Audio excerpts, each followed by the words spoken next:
하나님 말씀은 열왕기상 10장 14절에서 29절까지의 말씀입니다. 열왕기상 10장 14절에서 29절입니다.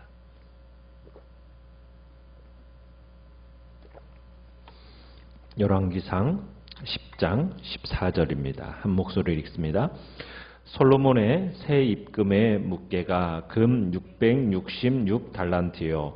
그 위에 또 상인들과 무역하는 객상과 아라비아의 모든 왕들과 나라의 고관들에게서도 가져온지라. 솔로몬 왕이 쳐서 느린 금으로 큰 방패 200개를 만들었으니 매 방패에 든 금이 600세겔이며 또 쳐서 느린 금으로 작은 방패 300개를 만들었으니 매 방패에 든 금이 3만에라. 왕이 이것들을 레바논 나무 궁에 두었더라. 왕이 또 상아로 큰 보좌를 만들고 정금으로 입혔으니 그 보좌에는 6층계가 있고 보좌 뒤에 둥근 머리가 있고 앉는 자리 양쪽에는 팔걸이가 있고 팔걸이 곁에는 사자가 하나씩 서 있으며 또 12사자가 있어 그 6층계 좌우편에 서 있으니 어느 나라에도 이같이 만든 것이 없었더라.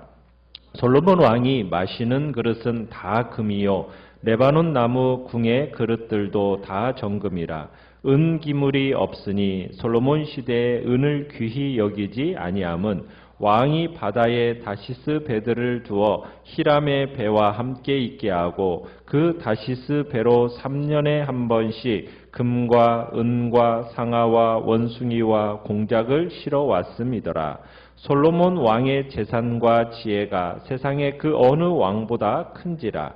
온 세상 사람들이 다 하나님께서 솔로몬의 마음에 주신 지혜를 들으며 그의 얼굴을 보기 원하여 그들이 각기 예물을 가지고 왔으니 곧 은그릇과 금그릇과 의복과 갑옷과 향품과 말과 노새라. 해마다 그리하였더라. 솔로몬이 병거와 마병을 모음에 병거가 1400대요 마병이 12,000명이라. 병거성에도 두고 예루살렘 왕에게도 두었으며 왕이 예루살렘에서 은을 돌같이 흔하게 하고 백향목을 평지에 뽕나무같이 많게 하였더라. 솔로몬의 말들은 애굽에서 들여왔으니 왕의 상인들이 값주고 산 것이며 애굽에서 들여온 병거는 한 대에 은 600세겔이요 말은 한 필에 150세겔이라. 이와 같이 햇사람의 모든 왕과 아람 왕들에게 그것들을 되팔기도 하였더라. 아멘. 오늘 말씀의 제목은 금에 묻히고 말굽에 채인 신이라는 제목으로 말씀을 나눕니다. 오늘 본문은 솔로몬이 누린 그 부와 영광이 어느 정도였는지를 여러 가지 측면에서 소개하고 있습니다. 14절에 보면 매해마다 들어오는 세금, 세입금이 어느 정도가 거쳤다라고 얘기하고 있냐면 금이 666달란트라고 얘기하고 있습니다. 오늘날로 환산하자면 약 25톤입니다. 그러니까 25톤의 금이 매일 세금으로 거칠 정도였다는 얘기죠. 그 외에도 15절에서는 그 교역하면서 무역으로 주변 나라들로부터 수입이 엄청났다라는 이야기를 하고 있습니다. 그러니까 이 당시에 솔로몬의 재산이 엄청났는지 얼마나 엄청났는지를 보여주고 있는 거죠.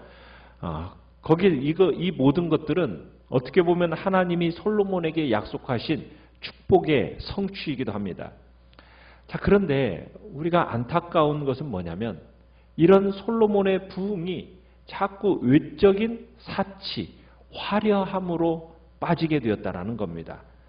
자꾸 솔로몬이 외모를 치장하는데 그런 쪽으로 나아갔다라는데 참 안타까움이 느껴지게 됩니다. 자, 1번 문제를 보시면요. 솔로몬은 자신이 소유한 엄청난 양의 금으로 무엇을 만들었습니까? 자, 16절에 보면 무엇을 만들었습니까? 16절과 17절에 보면 첫 번째로는 순금 방패를 만들었습니다. 순금 방패. 그러니까 사람들이 솔로몬에게 수많은 황금을 가져오니까 금이 너무 많았어요. 그래서 그 순금으로 방패를 만들었는데 큰 방패 200개, 작은 방패 300개를 만들었다고 얘기합니다. 이 큰 방패는 한 개당 금 600세겔, 작은 방패는 3만회가 소요되었다고 소개하고 있어요. 그만큼 솔로몬의 부와 영광을 강조하는 건데요. 여기서 방패를 만드는데 사용된 총 금의 양을 오늘날로 환산하자면 1534kg입니다. 그러니까 엄청난 양이 아닐 수 없죠. 그런데 이 모든 금을 뭐 하는 데 사용하고 있는 겁니까? 어떻게 보면 전혀 쓸모없는 과시용으로 지금 사용되어지고 있다는 것을 우리가 보게 되죠. 두 번째로 18절에 보시면은 솔로몬의 보좌에 이 금이 사용되어집니다. 먼저는 보좌를 무엇으로 만들었어요? 상아로 만들었어요. 상아로. 그리고는 그 상아로 만든 그 보좌를 어떻게 하고 있습니까? 정금으로 덧입히고 있습니다. 그러니까 매우 화려한 보좌로 만든 겁니다. 그러면서 19절에 보면 그 6계단의 각 층마다 사자를 양쪽에다 새겨놓고요. 그가 앉는 보좌 양쪽에 손을 얹는 곳도 사자로 장식을 합니다. 여러분, 이 당시도 상아라는 것은 이 가나안 지역의 토산품이 아니에요. 전량 수입품입니다. 이 당시에도 오늘날과 마찬가지로 상아라는 것은 매우 값비싼 물건입니다. 그 정도로 참 이 상아에다가 정금까지 입히는 거였고, 21절에는 또 금으로 뭘 만들었습니까? 그릇을 만드는 거예요. 다 금그릇이라고 얘기하고 있어요. 은그릇은 이때는 뭐 쓸 일이 없었다라는 거예요. 은은 전혀 가치를 인정받지 못하던 시대가 바로 이 솔로몬의 시대였다라고 지금 얘기를 하고 있습니다. 자, 2번 문제를 보시면요. 자, 솔로몬의 무역 활동은 어떠했습니까? 자, 22절에 보면 무역을 해오는데, 자, 뭘 실어왔다고 얘기를 하고 있습니까? 금과 은과 상아와 원숭이와 공작을 실어왔다고 얘기하고 있어요. 자, 이런 물질들은 이 솔로몬 시대의 부요함을 증거하기도 하지만, 이런 물질들은 솔로몬으로 하여금 그 재물에만 마음을 두게 하는 역할을 합니다. 이것들은 보면 진귀한 것이에요. 진귀한 것. 그러니까 이 진귀한 것들을 얻기 위해서 솔로몬이 점점 이방 땅으로 눈을 돌리게 되었다는 얘기입니다. 그러니까 솔로몬은 자기도 모르는 사이에 이 진귀한 것들을 얻어내기 위한 어떤 사치와 향락에 빠져들게 되었다는 것을 보여주고 있는 거죠. 점점 더 진귀한 것. 이러다 보니까 물질적인 것에 마음이 사로잡혀지는, 그러다 보니 이 솔로몬의 영성은 어떻게 되어졌겠습니까? 훼손을 입게 되었음을 우리로 보게 되는 거죠. 3번을 보시면요. 자, 솔로몬이 누린 부귀영화가 어느 정도였는가? 자, 솔로몬의 23절에서는 그 재산과 지혜가 세상의 그 어느 왕보다도 어땠다고요? 컸다라고 얘기하고 있어요. 그리고 이 온 세상 사람들이 이 솔로몬에게 주어진 그 지혜를 듣기 위해서, 얼굴을 보기 위해서 오는데 뭘 가지고 옵니까? 각기 예물을 가지고 와요. 자, 그러니까 이 당시에 뭐 온 열국에서 온갖 사치품과 희귀한 물품들을 끊임없이 제공받았다는 얘기입니다. 그래서 솔로몬 때는 27절에 가보시면은 은이 어떻다고요? 아예 돌처럼 취급당했다라는 거예요. 돌처럼. 그리고 그 귀한 백향목도 평지에 뭐와 같았더라? 뽕나무와 같이 그렇게 많게 되었다는 얘기입니다. 그러니까 이 본문의 기록은 지금 솔로몬 당시 이스라엘의 번영이 극에 달했음을 보여주고 있는 겁니다. 어떤 의미에서 이 같은 기록들은 솔로몬을 통해서 이스라엘이 세상의 중심에 세워지는 듯한 그런 느낌을 주는 말씀이라고 볼 수가 있는 거죠.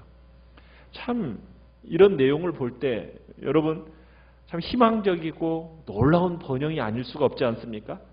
당시 솔로몬이 누렸던 이 같은 번영과 축복이라는 것은 지금 오늘날 모든 사람이 정말 바라고 희구하는 그런 소원이 아닐 수가 없는 거예요. 우리도 이런 간절히 기대하고 이 시대가 요구하는 게 이런 번영 아닙니까?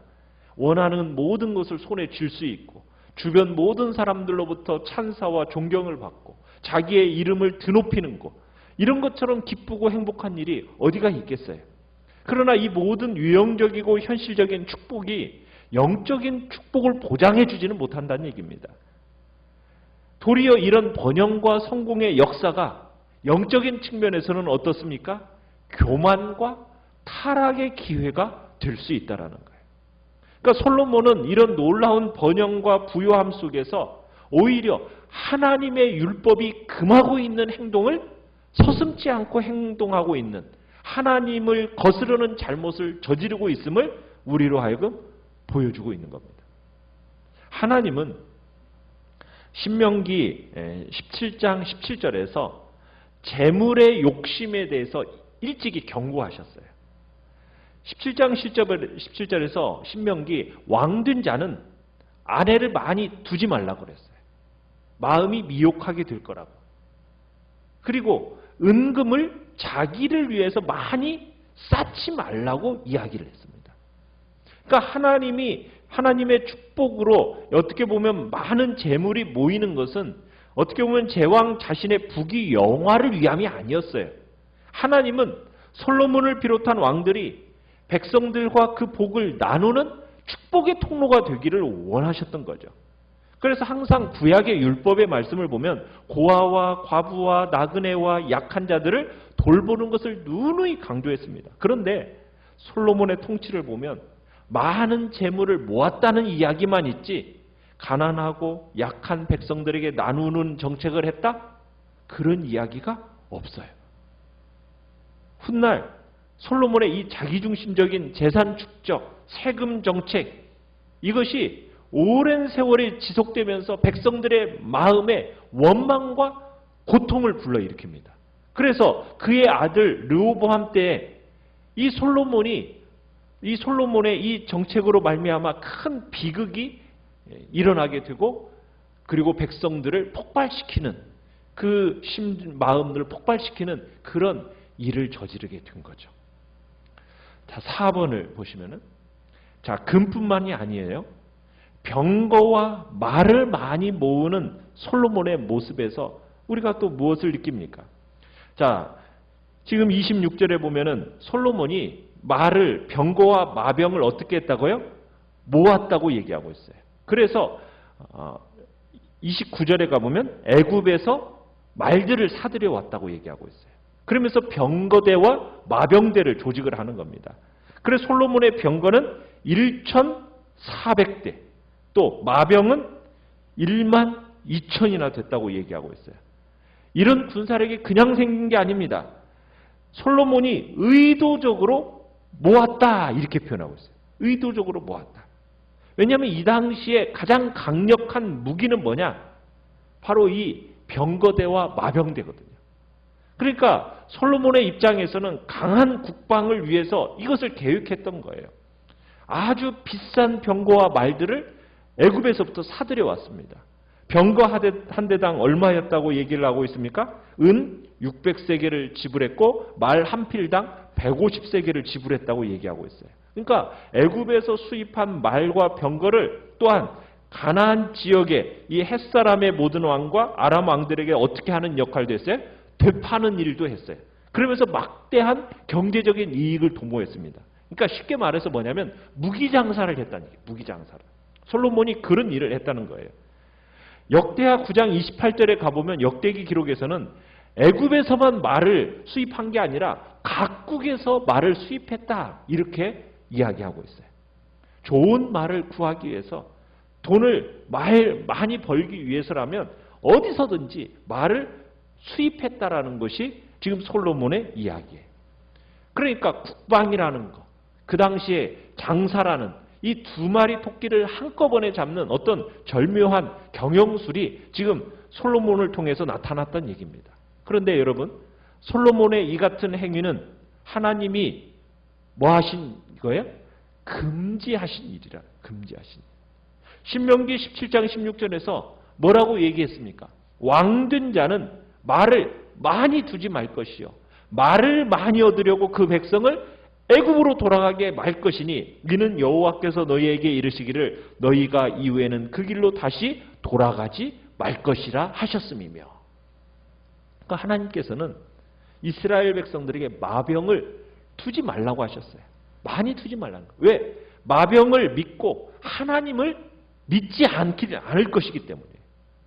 그들로 하여금 오로지 당신만을 믿고 신뢰하게 하기 위해서 하나님은 마병을 많이 두지 말라고 얘기했다고요. 이스라엘은 하나님만을 신뢰할 때 어떤 대적도 장애물도 아무리 강한 힘도 그들을 위협할 수 없었다는 얘기예요. 이스라엘이 평화를 누릴 수 있는 것은 마병의 숫자가 아니라는 거예요. 병거의 숫자가 아니라는 거예요. 군사적인 위용에 있는 게 아니라는 거예요. 오로지 누구에 의해서 주어진다는 얘기입니까? 하나님에 의해서만 주어진다는 것을 알도록, 그리고 그것을 느끼도록 병거를 많이 들지 말라고 주님은 분명하게 신명기를 통해서 이야기하셨어요. 그런데 솔로몬은 그 당시 주변 나라들을 살펴봤을 거예요. 그 당시 가지고 있는 주변 나라들이 가지고 있는 철병거, 또 그들이 끄는 그 힘 있는 말들을 보면서 그 자기에게 온 그 막대한 재물을 통해서 강하고 그 다음에 매력적인 군마들을 사들이고 병거를 제작하는 일을 한 겁니다. 그것이 이스라엘을 더욱 강하고 힘있게 만드는 길이라고 생각했기 때문이에요. 그러는 와중에 자기가 믿는 것, 그 어떤 것보다도 강력한 지지자이신 그 하나님의 명령을 잊어버리게 된 거죠. 이스라엘은 참된 왕이신 하나님께 대한 그 일은 반역이었고, 어떤 군사적인 준비보다 더 큰 보호가 되시는 그 하나님의 능력을 포기하는 것과 다름없는 행동을 하게 된 겁니다. 하나님은 솔로몬에게 하신 약속들을 확실하게 지켜주셨어요. 엄청난 지혜도 주셨고, 솔로몬은 이 지혜를 통해서 하고 싶은 모든 것을 했고, 심지어 이 지혜 덕에 개인적인 소득도 많이 올렸고, 정말 이전에 이스라엘이 맛보지 못했던 평안도 주셨고, 사방의 모든 나라들이 정말 조용해졌어요. 엄청난 부를 축적하고 누리했어요. 정말 하나님께서 약속을 잘 지켜주셨어요. 자, 하나님은 이렇게 약속을 지켜주셨는데 솔로몬은 하나님과의 그 약속을 잘 이행하고 그 말씀대로 살아갔을까요? 우리가 다음 장에서 보듯이 솔로몬은 하나님의 축복을 불순종으로 되갚는 범죄를 저지르고 맙니다.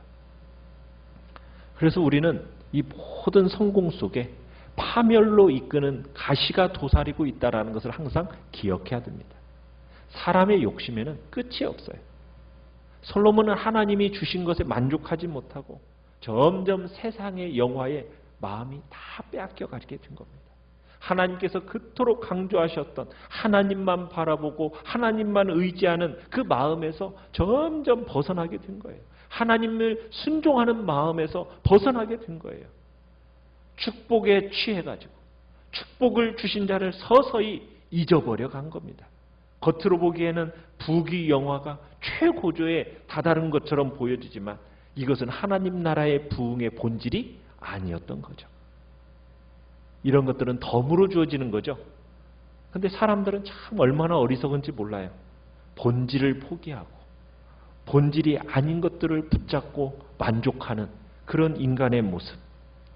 우리는 솔로몬의 이러한 모습이 이후로 전개될 이스라엘의 역사 속에서 암울함을 우리에게 암시하고 있음을 보여주고 있는 것입니다. 자, 5번 결단과 적용을 보시면 주목받는 자리에 오르거나 부를 누리거나 일이 잘 풀릴 때 그것을 내 능력으로 얻어낸 것처럼 생각하면서 과시하려는 마음은 없는지 한번 우리는 돌이켜보고, 그런 마음을 있으면 우리는 회개할 겁니다. 나는 무엇을 모으고 무엇을 쌓고 무엇에 열심을 내는지 우리의 동기를 점검하는 이 시간이 되시길 바랍니다. 오늘의 기도를 같이 한번 읽어보겠습니다. 시작. 내게 생명 주시고 능력 주시고 가정과 일터를 허락하셔서 지금의 삶을 누리도록 하시니 감사합니다. 오직 하나님께만 안정감을 두게 하소서. 아멘. 말씀을 생각하면서 기도하시고요. 오늘 수요 예배를 위해서 기도해 주시고 또 오늘 투표를 통해서 또 하나님께서 일꾼들을 또 이 나라와 이 민족을 온전하게 이끌어 나갈 일꾼들을 주님 세워달라고 위해서 기도해 주시기 바랍니다. 그래서 기도해 주시기 바랍니다.